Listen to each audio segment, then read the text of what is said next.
யாம் தமிழ் உறவுகளுக்கு வணக்கம். இந்த உலகத்தில் மனித இனம் தோன்றிய காலம் முதல் பல்வேறு மாற்றங்களை மனித சமூகம் சந்தித்துள்ளது. அவைகளுக்கு நாகரிகம் என்று பெயர். அந்த நாகரிகங்கள் உருவாக மனித சமூகத்தில் மாற்றங்கள் உருவாக வேண்டியிருந்தது. அவர்களுடைய எண்ணங்கள், கொள்கைகள், கோட்பாடுகள், வாழ்வியல் வழிபாடுகளில் கூட மாற்றம் தேவைப்பட்டது. அத்தகைய மாற்றங்கள் காலப்போக்கில் எளிதில் நிகழ்ந்தவை அல்ல. ஒவ்வொரு மாற்றத்திற்கு பின்னும் ஒரு தனி மனிதன் இருந்திருக்கிறான். அவன் அவர்களுக்குள் ஒரு புரட்சியை செய்திருக்கிறான். அலைந்து திரிந்து வேட்டையாடி உண்ட மனிதனை உழுது உண்டு வாழச் செய்தவன் ஒரு புரட்சியாளனே.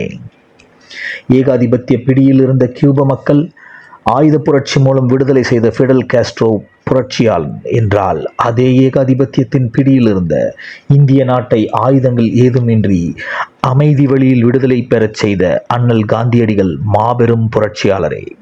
ஆம், புரட்சி என்பது நாம் இதுவரை வாழ்ந்த வாழ்க்கை முறையில் உள்ள பிழைகளையும் குறைகளையும் சமரசமின்றி நீக்கி புதிய சரி செய்து கொள்ளப்பட்ட எண்ணங்களையும் கொள்கைகளையும் நம்முள் விதைப்பதே புரட்சி எனப்படும்.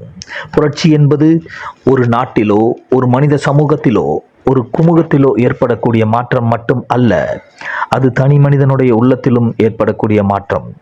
ஆம், நம்மிடத்தில் உள்ள குறைகள், நம்முடைய வாழ்க்கையில் நாம் இதுவரை செய்த பிழைகள், இவைகளை கடினமான முயற்சிகளுக்கு பின்பு களைந்து சரியான ஒரு வாழ்க்கை முறையை நாம் செதுக்கிக் கொள்வது தனி மனித புரட்சி என்று அழைக்கப்படுகிறது.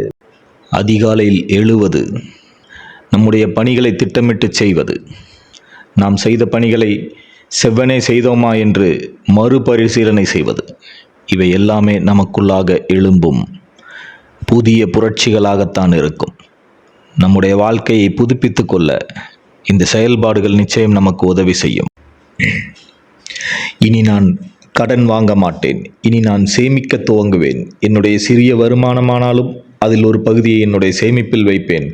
அது எவ்வளவு கடினமான காலங்களாக இருந்தாலும் சரி, எவ்வளவு கடினமான சூழ்நிலைகளாக இருந்தாலும் சரி, என்னுடைய சேமிப்பை நான் தொடர்ச்சியாக செய்வேன் என்று நம்முடைய மனதில் உறுதி பூண்டு அதை செயல்படுத்துவதும் ஒரு புதிய தனிநபர் புரட்சிதான்.